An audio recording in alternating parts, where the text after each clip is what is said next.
You are listening to the Lawyer Stories podcast with host Benny Gold. Lawyer Stories was founded in July 2017 on Instagram and is an expanding global network of lawyers and law students sharing their personal journeys to the noble profession of the practice of law. Join us on this podcast as we dig deeper into these stories and hear from lawyers and law students from around the world in all areas of the legal profession. Here at Lawyer Stories, we believe that every lawyer has a story. What's yours?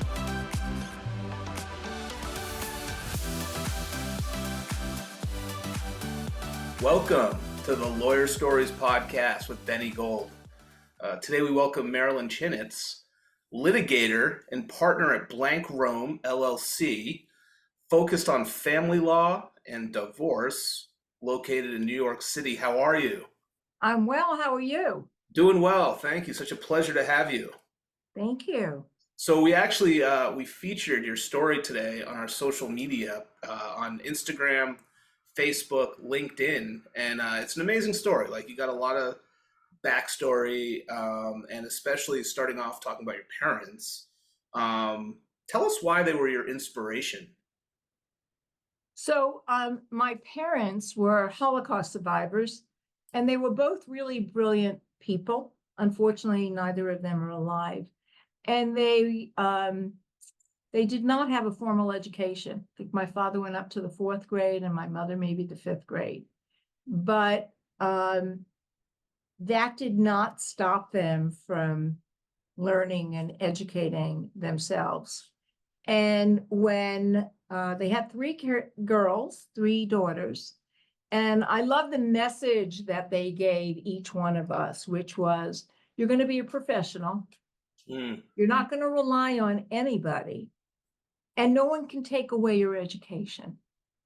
And growing up, I was born in the 50s, growing up with that message, I thought was so fantastic because it gave me, from an early age, the drive, the desire, the determination.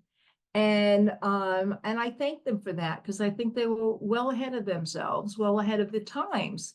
Because a lot of women that I knew who grew up, you know, their parents were happy if they became a secretary and then they married something wealthy. And that was totally unacceptable for my parents. And I applaud them for that. So were they thinking like lawyer, doctor, or just any sort of profession? That was it. You had lawyer, doctor, okay. Accountant. Right. So that's great. It's great to get that. All my cousins were either lawyers or doctors. Right, We've got a few psychiatrists and a few psychologists. What's Thanksgiving like? No, I'm just kidding. Thanksgiving must be pretty interesting. Everybody's evaluating each other. Hey, cousin, you got about 3 hours for a psychoanalysis here? No. Yeah, and let me cross-examine you. Yeah, that's right. So, one thing and that's great to get that, ingrained in you when you were little. And so I have to ask, like, what was it like growing up with parents who survived the Holocaust? Very interesting, because my mother would never talk about her experience. It wasn't until the 1990s when the Shoah interviews were being done.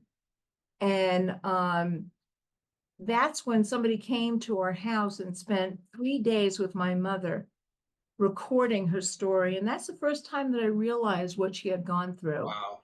And so we knew not to ask her anything, because if we did, she would get sad, and we didn't want that to happen. Wow. My father, on the other hand, he was fascinating and very vocal about what he did. He was in the underground, in the Partisan. And if you ever saw the movie Defiance, that was my father's story. Okay. So he would often talk to us about resilience and how he survived, and how he put bombs under the bridges so that the Germans couldn't go over the bridges. And he was really an incredible war hero. And I credit him tremendously for, there were so many times when I go, oh, I'm so tired, and I could hear him saying, go, continue, go. Yeah. So the balance between the two of them was very interesting. I will say my parents were the most loving people. They embraced everybody. We would have dinners, we would have holidays. A seat was always open for someone to come into our home. So if somebody was alone or they didn't have plans, we would always welcome people. My husband is not Jewish. So nice. And my parents were very welcoming and loving, and because they appreciated that he was an educated person and he had an MBA and he spoke 7 languages. Wow. So they could relate to him. They were not people who passed judgment. And I think it's extraordinary, given what they went through, that they had so much love. Yeah. And that they were so kind to everybody. And I'm glad they're not seeing what's going on now, because that would just devastate them. Wow. Oh, that's amazing. What an interesting experience. I wonder if they had anything that's like set them off, if they saw certain things, or if they had, effects from that whole experience. They must have. I don't know if you ever saw any of those type of. We never saw that trauma. Yeah. And my parents, which, I think they did a good job of hiding. But my father had worked very, very hard. He ended up owning supermarkets. And that's really where I wanted to work. And I said, Daddy, let me take over your supermarket. And he said, no daughter of mine is going to put potatoes and onions on a shelf. Yeah. You're going to work 9 to 5. And the reality is I'm working 5 to 9. Yeah. Like a crazy woman. Wow. Yeah, that's probably true. Unbelievable. So your story tells us that you met a female attorney at a young age when you were like a young woman. So tell us about this encounter. Oh, so I'm going to correct that, because I didn't meet the person. My father did. Okay. And so, I was kind of a little bohemian when I was younger. I'd go into the city. I loved going to concerts. Yep. And my father was beginning to get worried. Okay, what is she going to do? What is she going to do? I would go into the city and listen to Hare Krishna in Central Park. And then one day my parents came home. They had been to a dinner party. And my father had his dinner date, so to speak, the woman that he sat next to, was an attorney. And she was a corporate attorney. And he so admired, he said he spent the whole evening talking to her. And he so admired her for having accomplished what she did. And when he relayed that story, I thought, wow, I want him to admire me in that same way. And so I then decided I'm going to apply to law school. And I didn't tell my parents. Wow. I'd gone to NYU and I applied to several law schools. Mm-hmm. And my parents didn't give us the guidance of, well, this is the Ivy League school. This is the school that you should go to. This is the school you shouldn't go. So I just applied. And when I got in, I then told my parents I got into law school and I got a scholarship. Wow. And I went. And then my journey at school was also interesting, because I went to a school called Cardozo Law School, mm-hmm. which back in the 80s, nobody heard of. It was a new school. And my sister was going to medical school. My other sister was going to nursing school. And I said, Dad, I'm going to give you a break. I'm going to go to the school. I'm going to get a scholarship. But it was a new school, so it didn't have the credentials yet of an established school. So I got an internship at a firm called Pryor, Cashman, Sherman, and Flynn. And I was in law school and I got that internship, and I was assigned to a case called, it was a pay TV, the first pay TV that ever existed. Okay. And I knew the files inside out. And when the client decided that they were going to change law firms from Pryor Cashman to Finley Cumble, they came to me and they said, we want you to come with us. And I said, well, I'll come with you if you can get me a job at Finley Cumble Wagner, Heine Underberg, and Casey. Yep. And that's where former Mayor Wagner and Hugh Carey were practicing. And I got a job there. Wow. So that then segued. And the point of what I want to say to your listeners, it doesn't matter if you don't go to an Ivy League school. if you go to work, you work your hardest. You are the best at what you do so that you will make a name for yourself, and that door will open and the next door will open. And so I ended up going to Finley Cumble, and I was asked by one of the partners to quietly do his divorce. I was doing corporate Wow. litigation, and I thought, wow, this is sexy. I love Yeah. this. Wow. And we ended up settling his case. And then I said, I would like to present to the partner board and see if we can do matrimonial law.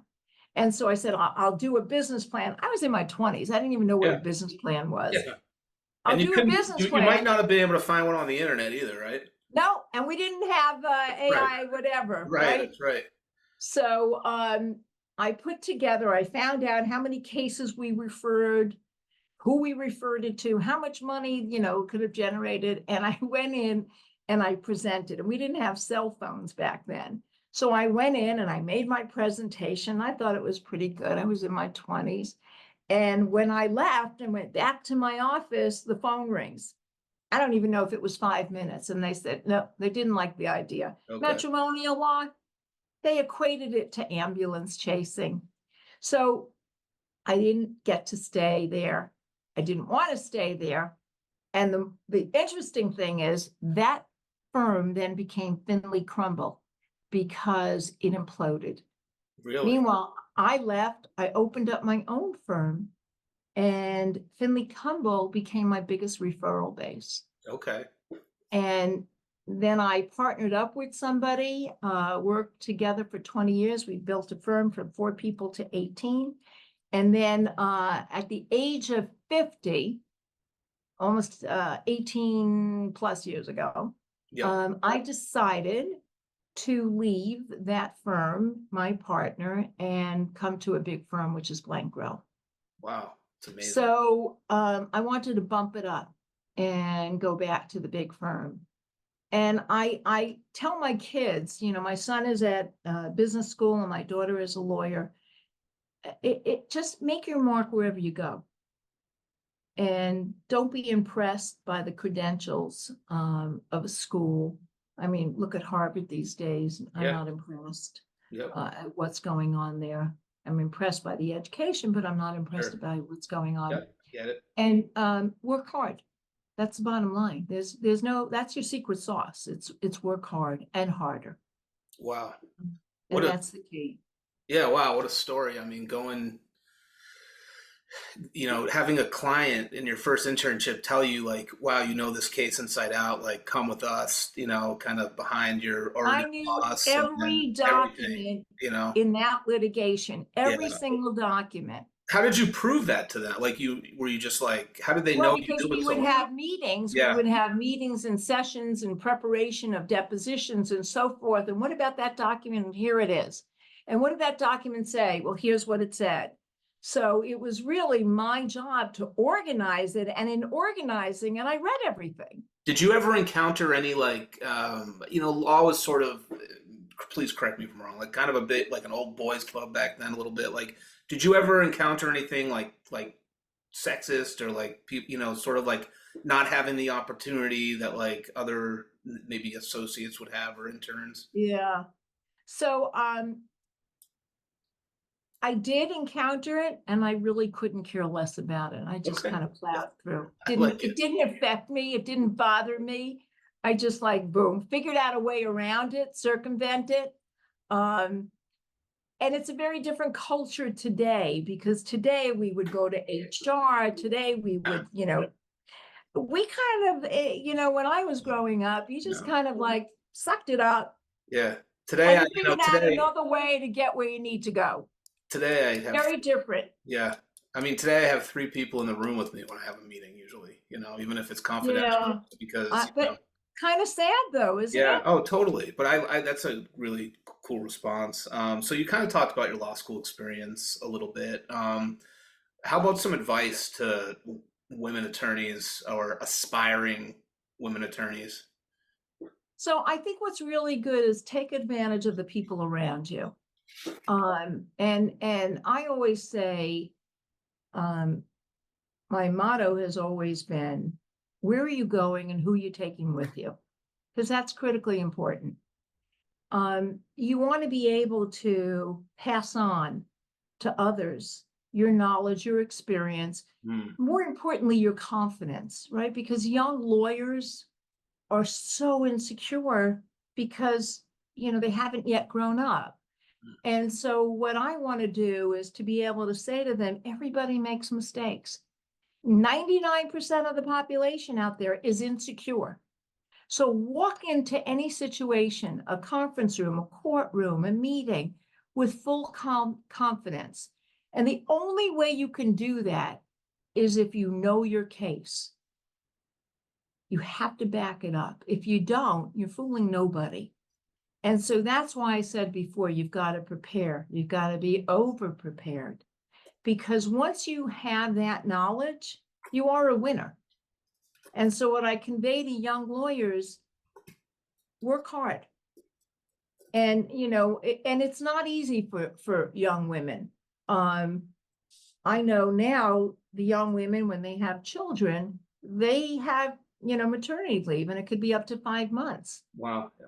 I gave birth August 26th, and October 5th, I closed my biggest, at that time, biggest case. It was a $90 million case. Wow. And so it was like unheard of. What? Maternity leave to stay longer than that? It was a different mindset. Yeah. I love the change in the policy and the rules, because I do think you have to figure out how to balance life. Yeah. It's not easy, but I am a little critical of people. I don't like people who complain, and that's unfair. Because when somebody says, "Oh, I'm so tired," okay, yeah, you're right, you're tired. Just keep on going. That's not unfair. Everybody who wants to hear anybody complain. Everybody complains. They have something to say. We all complain, right? But you gotta, if you don't do it, then you're turning it over to somebody else to do. And I think that's kind of unfair. Okay. Gotcha. So that's all I mean. Of course you can complain. I have broad shoulders. So Marilyn, did you have any mentors? Yes. So at Finley Cumble, I had a wonderful mentor, gentleman known as Alan Gelb, who to this day is my dear friend. Okay. Wonderful mentor. And he really taught me what it is to work hard and to do the best you can. And I have to say, I go back to my parents, who I really had tremendous admiration for. And then I admire successful people. So even though they may not know me, they have mentored me. And I look to them for, this is what they accomplished. And I love those stories. And if they can do it, I can do it. So what, and I know I didn't really include this in what we were going to talk about, but I'm just curious, like, what would be your definition of success? Someone who has made a difference in a company, in a philanthropic environment, someone who has made an impact. That's my broad stroke definition of success. I like that. It's not about the money that they earn, because stupid people can make a lot of money. Yeah, that's that's true. It's about the impact that they've had on other people. Got it. So why family law? Out of all the Very interesting. Out of all the different, fields. Because I think that encompasses all different fields. And why do I say that? Because when I'm representing a high net worth individual, I need to know tax law. I need to know trust and estate law. I want to know about real estate law. I need to know how to value a private equity firm, a hedge fund. And so what it does is it allows me to have exposure and learn and have information about all these different areas. I'm not stuck in one area. And so for that reason, I found matrimonial very fascinating and very personable. And that to me was the biggest draw, that I felt that I could help people. And in so doing, really kind of build people up. They're going through the worst time of their lives. Yeah. Right? Potentially they're losing, their business, their spouse, the children dynamics change, everything changes. It's a bad time in their life. I want to make it better so that they, can move forward in a positive way and feel successful going forward. So to me, it's a great area of the law. Yeah. Terrific area of the law.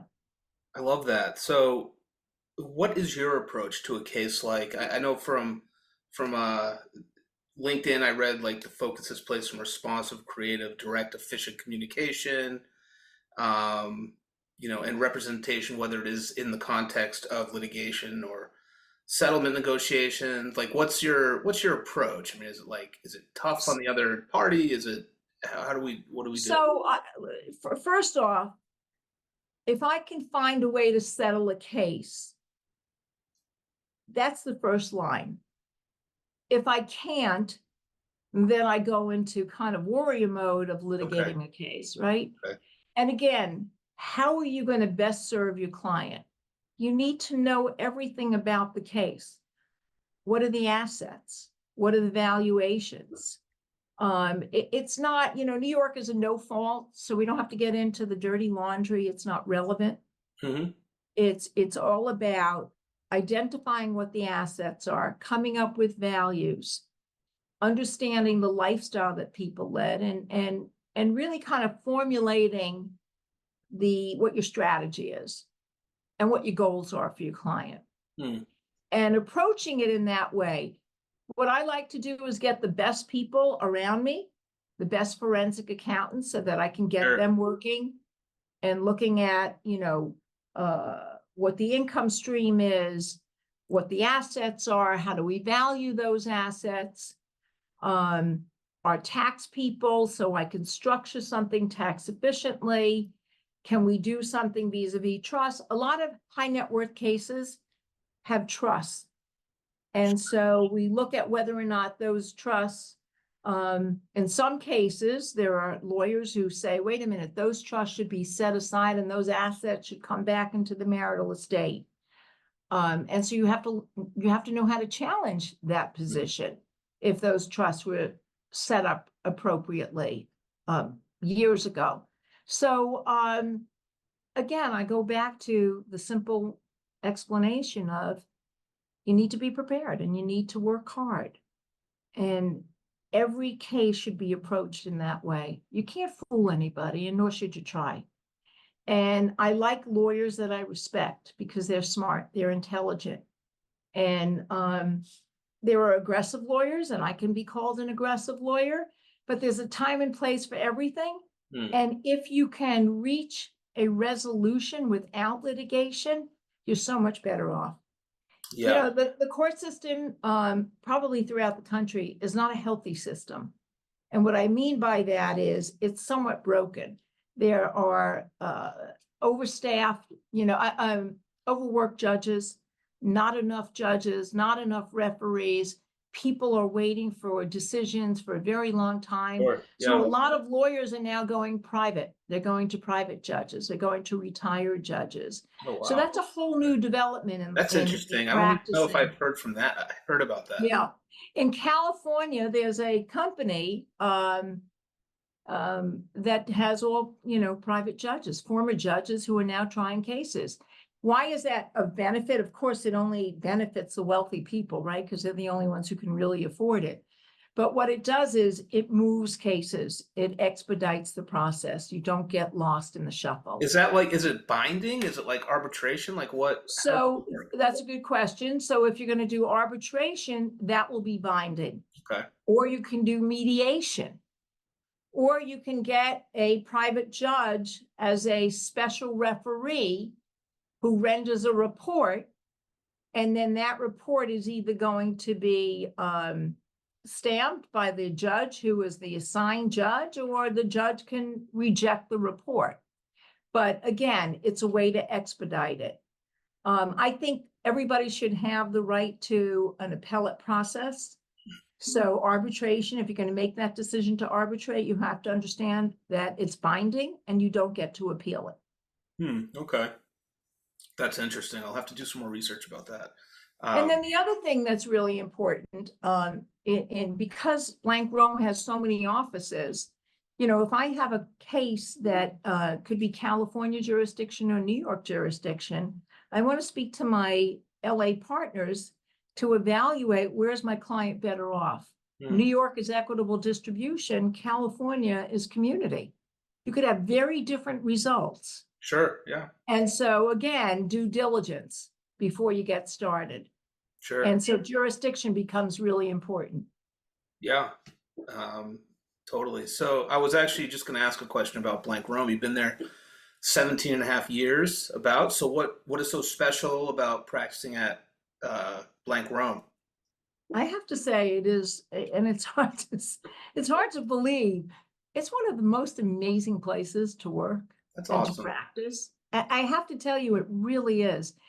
I love the firm. I love the people that are in the firm. There is such a level of collaboration amongst the lawyers. We That's really great. enjoy each other. We like each other. I mentioned earlier, you said, what's the time constraint? We've got a New York social that, you know, all the partners and associates are going Awesome. downstairs and having a drink. Cool. What I really find very special, nobody is elbowing each other looking for business or taking. If I bring in a case and I need my partners to jump in, they drop everything and they get involved. And that is a very unusual characteristic of a law firm. We have great leadership. And so I have to say it's been an amazing place to work. That's awesome. That's It great. it is awesome. To speak so glowingly about It is awesome. I your law agree. firm. I'm sure you're a big firm, so I'm sure they even have like a snack cart that goes around, like if you know at night if you get home. No, we don't get a All right. snack card anymore. So anyway, so tell me about some of the cases. I mean, you're really high profile. Like you've had some really big time celebrities. Tell me how you handle celebrity cases different, or is there a difference the way you have to handle celebrity cases? You know what? Celebrities are the same like anybody else. Yeah. We were talking about that earlier. Same issues, same problems, same insecurities, same worries.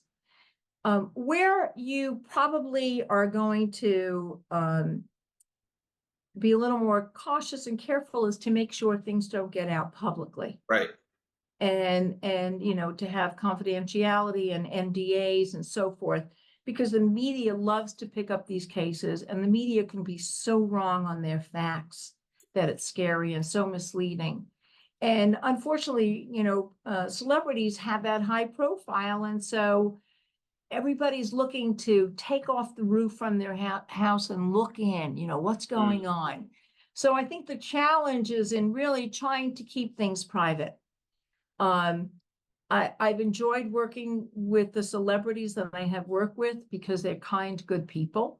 Yeah. I don't really care that they're a celebrity. I care about their case. And some of my very interesting cases have been where I uncovered a murder in 2009. Wow. Where a woman was found dead in her bathroom by her then 9-year-old daughter. And the police thought that she had gone on the ledge of the bathtub, reached for something because the cabinet was off the hinge, fell, hit her head on the bathtub and bled to death. And she was an Orthodox woman in the middle of a divorce case. And the police came, it was December 31, 2009, to investigate. And because the parents were, the family was Orthodox, they didn't want an autopsy. But the police should have said, wait a minute, she was in the middle of a divorce case. Well, we've got to investigate this. Right. And they cleaned the body for burial and she was buried. Her family came to me because they were paying, you know, they were sitting Shiva, which is mourning. And they were upset that their sister's children were not coming to the Shiva house to pay their respects. And I spent a long time with them asking about what had happened in the divorce case and so forth. And at the end of that meeting, I said, you buried your sister. I have a feeling you buried the evidence. Would you, if you're going to retain me for purposes of visitation, as the aunt and uncle that you can see your sister's kids, will you allow me to hire private investigators? And they said yes, and I did. Geraldine Ferrara was my partner at the time.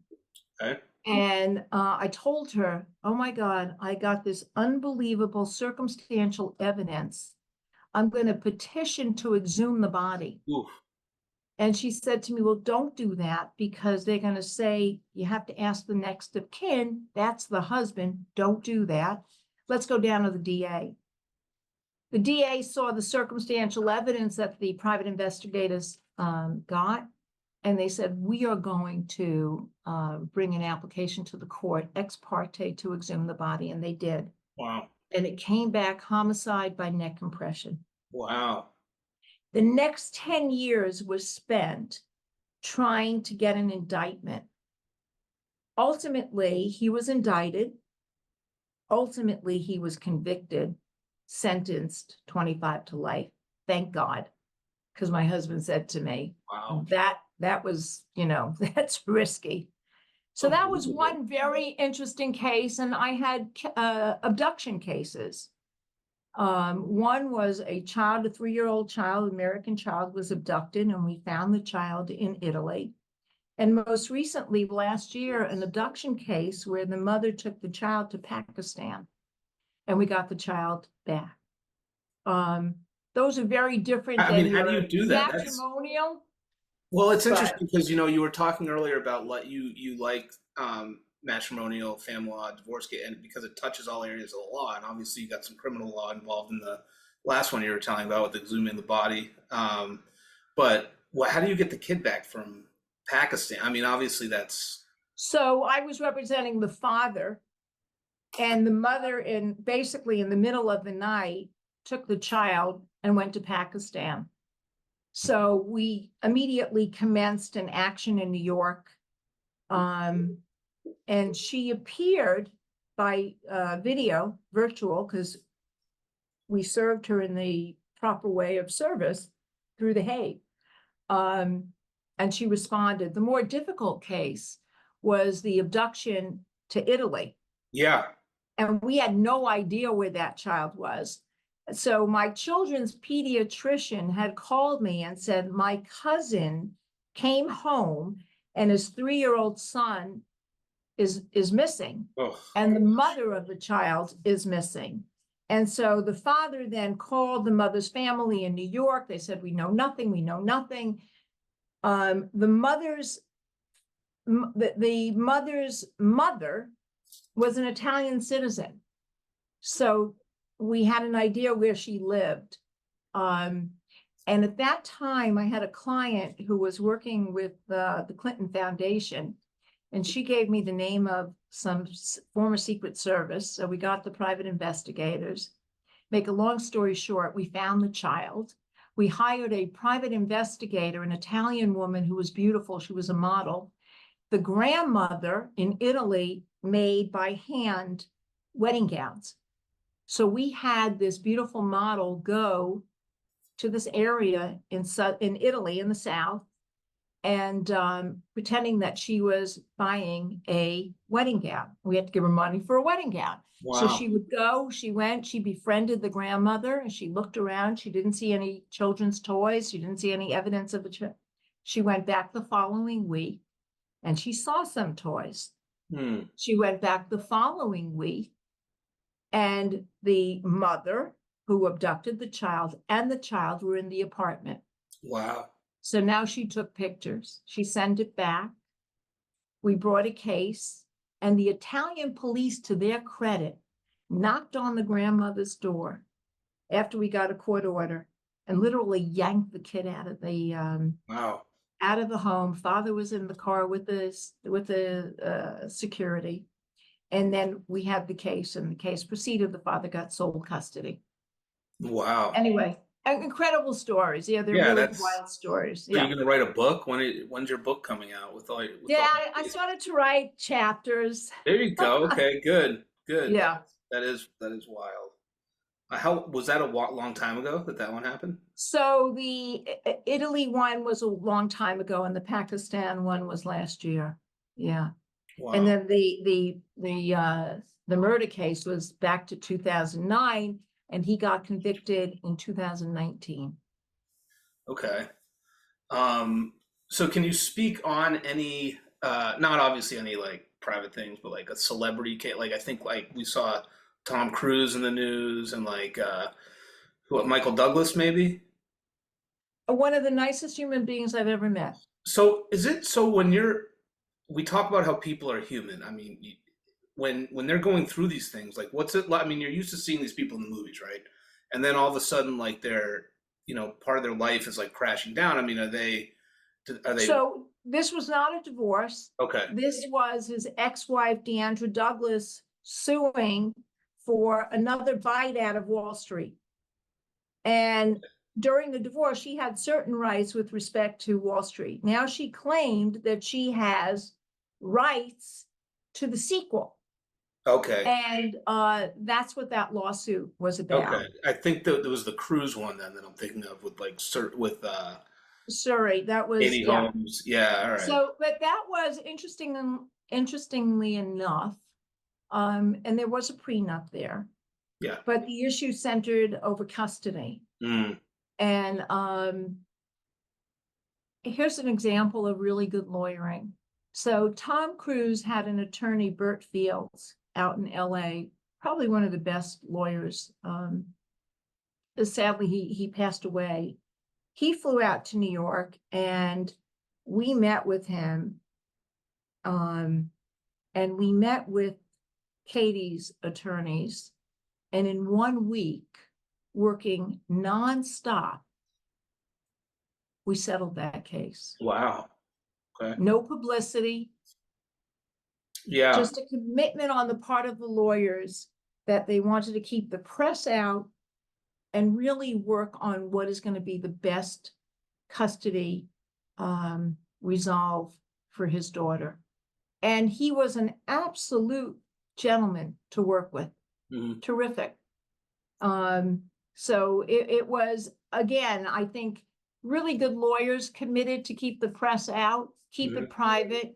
And we worked, and within 1 week, that case was settled. Yeah, I feel like I remember, or I could feel like it was very hush-hush, that whole thing, that whole process. Yep. No, it wasn't a circus or anything. It was No, like, and we didn't, the press can be so damaging. Sure. And create and drive a greater wedge. And that would have been a disaster for everybody. So that was a good ending. That was a good ending to a difficult situation. Yeah. So what kind of qualities and characteristics would you say it takes to be a matrimonial lawyer? Dealing with people's, they're vulnerable, they're sad, this is like their life, like what? So you can't pass judgment on people. It's not for me to say how you lived and pass judgment on the expenses or things like that. You number one, you have to be a good listener. Mm-hmm. And what I love about my practice is I represent some really terrific people, and our relationship doesn't end when the judgment of divorce gets signed. And so a lot of my clients have stayed, friends have stayed in my world. Every year, around March, April, I do a luncheon for 60 women. Oh, nice. They're current clients, they're old clients. Some of them are doctors, plastic surgeons, financial people, president of major companies. And it gives all these women the opportunity, number one, to market, right? To introduce themselves, because they're all high-powered business women. So not only do they get business opportunities out of it, friendships have come out of it. And so for me, it's very important. What I like to do is to make connections for people. Nice. And, and it could be, somebody asked me for the name of a doctor. I sit on the board of Crohn's colitis. I know a whole bunch of people. And so it's all about connections. And I think that you have to be a person that's open, that's honest, and very driven, right? You want to do the best that you possibly can, and have no pride of authorship. There's a generosity of spirit there that I think comes with it. And then I'll go back to the same thing: hard work. Hard work. It all comes back to that. Bottom line. That's it. So tell us a little bit about your cycling hobby and philanthropy and what you're doing outside of. So there's a group of matrimonial lawyers and judges, and several years ago we decided to all go biking together. Okay. And we did our first trip in Austria and Germany, Czech Republic, and we had the greatest time. Wow. We did like 35 miles a day. Okay, so you're not talking about like going through Central Park. I was kind of like, No. We did really fun biking trips. Cool. So we've gone to Austria, Germany, Czech Republic. Wow. We've gone to Puglia. We were in Portugal last year, and we biked in the pouring rain. It was like the worst weather that whole week. And I mean pouring rain. And because we're all such competitive women, no, I'm going. I'm not stopping. Yeah. I'm going. Yeah. But you know what? It was so challenging, and it was so much fun. We still talk about that. So I love that. I don't have time to do it during the year. And also, I have to share with you, I don't like the infrastructure of biking. I would never bike in New York City. I think it's dangerous. Yeah. I don't like biking on roads where they don't have sidewalks. Yeah. And so it's called I'm going to give them a plug, Vermont Biking Tour. Okay. Not one of the expensive Abercrombie, outfits, but appropriate for the salaries of judges and so forth. And very, very well organized, but we got to do this together so we could have cases with each other. Yeah. And to have that level of fun and collaboration actually benefits a client, because we can settle stuff. Sure. So I love that. About 12, 1 year was 14. Oh, wow. It's a great group, just a great group, and we have fun. So we're trying to figure out, we were supposed to go to Provence this year, but I had a trial, and one of the other women, my adversary, we were on trial together. We ended up settling, but we had to cancel. So I love doing that. I sit on the board of Crohn's Colitis Foundation, and we raise money and a lot of good advancements, really important advancements medically. I'm hoping that we can get a cure. I sit on the board of the Lawfare Project. Okay. And that's a not-for-profit, and it identifies anti-Semitic acts. There's 800 lawyers who get deployed to represent the plaintiff. Carnegie Mellon was sued. Kuwait Airlines was sued. Recently, Columbia was sued. And those cases have been successful. So I keep myself very busy, and I am a grandmother. So any opportunity I can spend with my granddaughters, it's amazing. Which is amazing, because I grew up without grandparents. Never knew what it was like to say grandma. And my kids lost my father, my father-in-law, my mother-in-law, and then my mother had Alzheimer's for 16 years. And so they didn't really have a relationship. And so now when everybody says to me, so what do you call? Do you call Mimi or call Gigi? I said, no, I'm called Grandma. And I love that. That's my club in which to be a member. That's my mother too, Grandma. Yep, totally. Love that. That's great. Yeah. So what's your favorite thing about New York City? Being around the city like often? I love theater. I have a very good friend who's a very well-known theater, a Broadway producer. Okay. So I love going to the theater. And it's fantastic. I love concerts. I love galleries. When I turned 60, my husband and my son